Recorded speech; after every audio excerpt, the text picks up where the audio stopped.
president will also leave behind a better equipped armed forces to secure the nation. Eunice Samonte reports.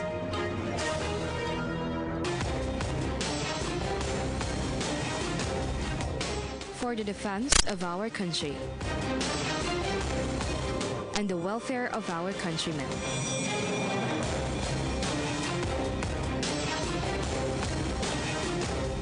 41 days before President Aquino III steps down, let's take a look at the list of the things he talked about since he assumed the presidency in June 2010.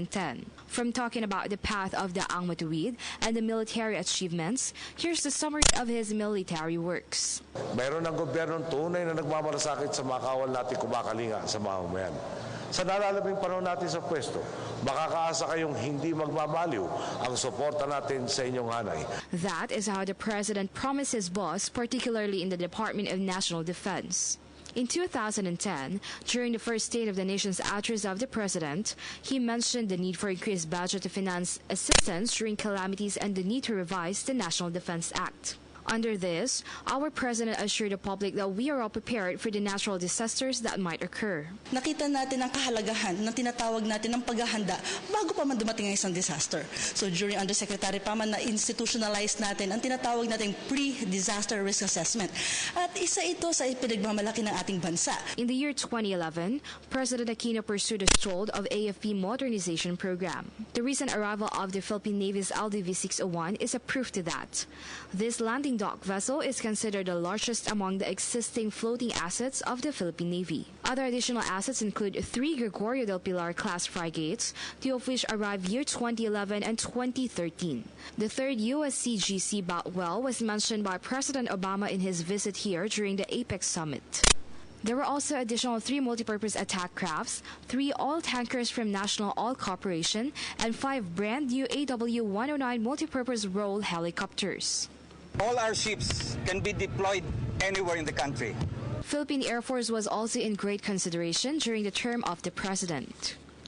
Under PNoy year 2011, we already acquired 18 SF-260 FH aircraft. There was also an additional FA-50 advanced jet trainers and new FA-50 Fighting Eagle AGT. Completing the list are 8 new helicopters, 2 C-130s, 7 UHI transport helicopters, and 3 new ELM-288 air surveillance radars. A huge amount of these missions were conducted in support for territorial defense, security, and stability, with the rest for humanitarian assistance and disaster response. Philippine Army was also highly given much importance. Not only that they gained physical assets, but also camaraderie and great relationship between the neighboring countries as well. One of the highlights was the yearly training of Balikatan, in which this year, for the first time in the history, high-mobility artillery rocket system from America was put into a test.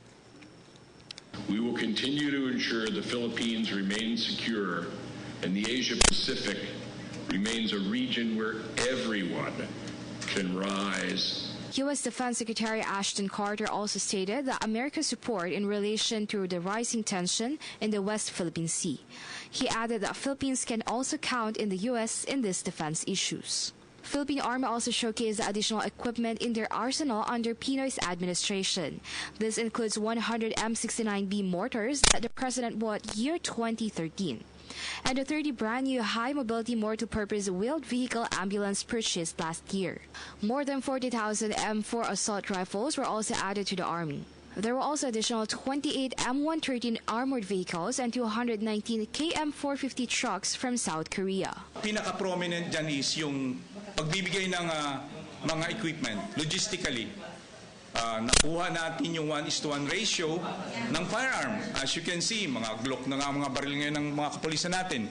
It was also under President Aquino that Enhanced Defense Cooperation Agreement between U.S. and Philippines was also approved and signed. Those were just some of the accomplishments of our President in terms of national security and defense. True to his word and with all the evidence seen, the President has strengthened the national security as a shift from internal to external defense. Ang patakaran natin, tamang pagkilala sa ugat ng problema, tamang pag-aaral na tutukoy sa tamang solusyon na maaabot naman sa pamamagitan ng tamang metodolohiya. For People's Television Network, this is Eunice Samonte reporting.